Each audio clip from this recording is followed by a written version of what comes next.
Road trips carry a strange duality. They're meant to feel free, windows rolled down, music loud, endless road ahead. But there's another side. At night, the road is isolating. There are no neighbors, no safety net, no one to call if something goes wrong. Just you, your headlights, and the unknown. Tonight, you'll hear 3 road trip stories. Each one true enough to feel possible. Each one ending where safety should have been, yet wasn't.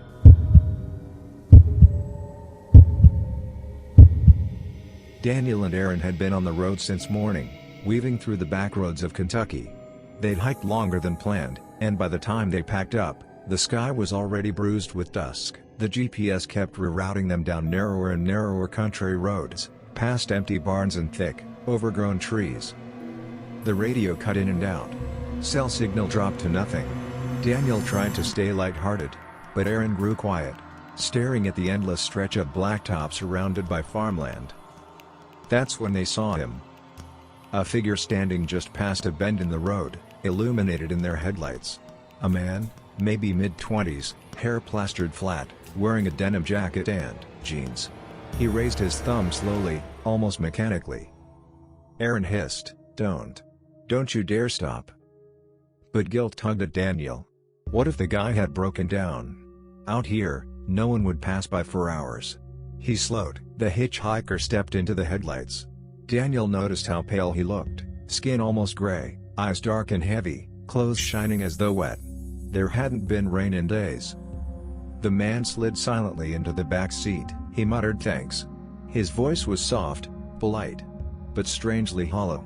Aaron turned stiffly toward the window, refusing to meet his eyes. Daniel tried to be casual. "So, where you headed?" The man didn't look up. "Just down the road. By the river." They drove on. For several minutes, the only sound was the hum of the tires. Then Daniel noticed it, the smell. Damp earth. Mildew. Like rotting leaves at the bottom of a swamp. He flicked on the vents, but the smell only grew stronger. Aaron whispered, "Don't you smell that? He's wet, Daniel. Look at him." Daniel dared a glance in the rear view. The hitchhiker was staring straight ahead, lips moving faintly, as if murmuring something to himself. Water dripped from his sleeves, soaking into the fabric of the seat. Daniel's heart pounded. They reached the bridge, a narrow crossing over a swollen black river. Daniel slowed, relief washing through him. "Here you go, man.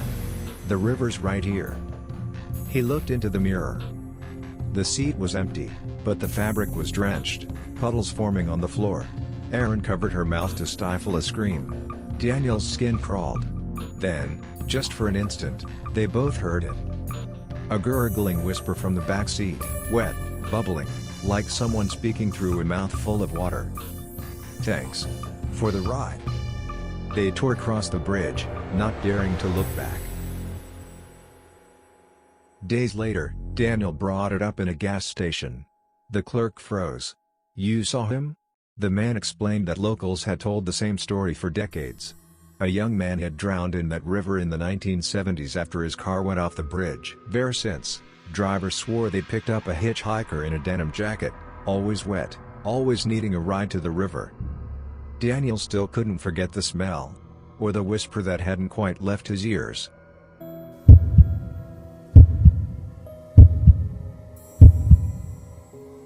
The desert at night feels endless. Alex and his 2 friends were driving through Nevada, their car a small island of light in a black ocean of sand and stone. They hadn't seen another vehicle in almost 2 hours. The silence was suffocating, broken only by the engine and the occasional gust of desert wind. When the fuel light blinked on, panic set in. The GPS showed nothing but empty road ahead. Then, like a beacon, they saw a neon glow on the horizon. 24-hour fuel. They cheered in relief, pulling into a cracked, weed-choked lot with rusting pumps. But the station itself was lit brightly, neon sign buzzing, windows glowing warm. Inside, the place felt oddly preserved, bright white tile, neatly organized aisles, rows of candy bars, bags of chips, sodas. But Alex frowned. Most of the brands looked old. Outdated logos, wrappers faded like they'd sat in the sun for decades. The clerk behind the counter, a man in his 50s, greeted them warmly. "Evening, travelers. Long way from home, huh?" His cheerfulness was unsettling, but they laughed nervously and grabbed drinks and chips. The clerk offered coffee, a paper map, even spare matches for camping. His smile never wavered. They paid, hurried outside, and Alex froze when he climbed into the car. The gas gauge showed full. But none of them had touched the pump. "Maybe he filled it for us?" one friend joked. But Alex's stomach turned. The smell of smoke lingered faintly in the air, acrid and sharp. As they pulled onto the highway, Alex glanced back one last time. His chest tightened. The building was gone, no neon lights.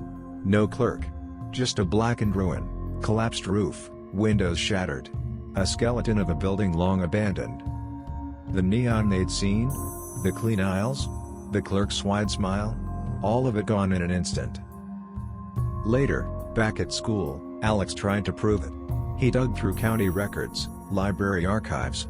Finally, he found it, a newspaper clipping from 1983. The 24-hour station had burned down in an overnight fire. The clerk had been trapped inside, his body never recovered.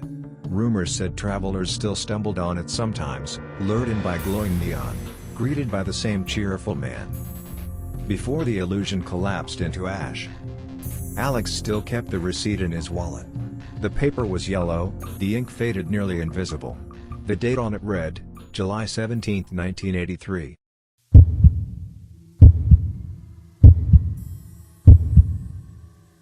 By midnight, Jenna and her sister Claire were exhausted. The Appalachian backroads stretched endlessly, dark forest pressing close to the narrow asphalt. When the glowing red letters of a vacancy sign appeared, they sighed with relief. The motel looked tired.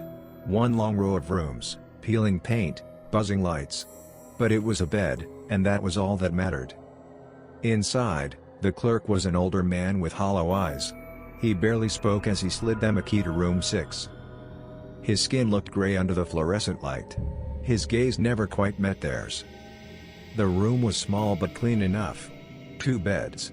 A bolted TV. A bathroom that smelled faintly of mildew. They locked the door and collapsed.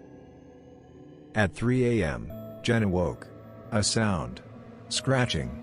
Faint, deliberate. She sat up, hard hammering. It was coming from the door. At first, she thought it was an animal. But then came the voice. A whisper, low and raspy. "Let me in." Her throat went dry. She shook Claire away. Together they listened as the handle trembled, then jerked violently. Someone, or something, was trying to get inside. Jenna grabbed the phone and dialed the front desk. It rang endlessly. No answer. The sound stopped suddenly. Silence. They sat frozen, eyes on the door, until dawn crept through the curtains. Shaking, they packed up and rushed to the lobby. But what they found made Jenna's blood run cold. The desk was covered in dust. The TV in the corner was shattered, screen spiderwebbed with cracks. The air smelled of mold. The office wasn't just empty, it hadn't been used in years. Later that morning, at a nearby diner, they asked about it. The waitress nearly dropped her coffee pot. "That place? It's been shut down for a decade," she said. Guests had vanished, one after another. Police never found bodies, only claw marks gouged deep into the inside of locked doors. Jenna and Claire never spoke of it again. But even years later, Jenna swears sometimes, in the middle of the night, she hears faint scratching at her apartment door. The road feels free, but freedom is fragile. On highways and backroads, far from anyone who could help, the world tilts, just enough for strange things to slip through. A hitchhiker who never made it home. A gas station that burned decades ago. A motel that never truly let its guests leave. So the next time you're on a lonely road, keep your eyes forward. Don't stop. Don't look back. Because once you do, you might not be driving alone anymore.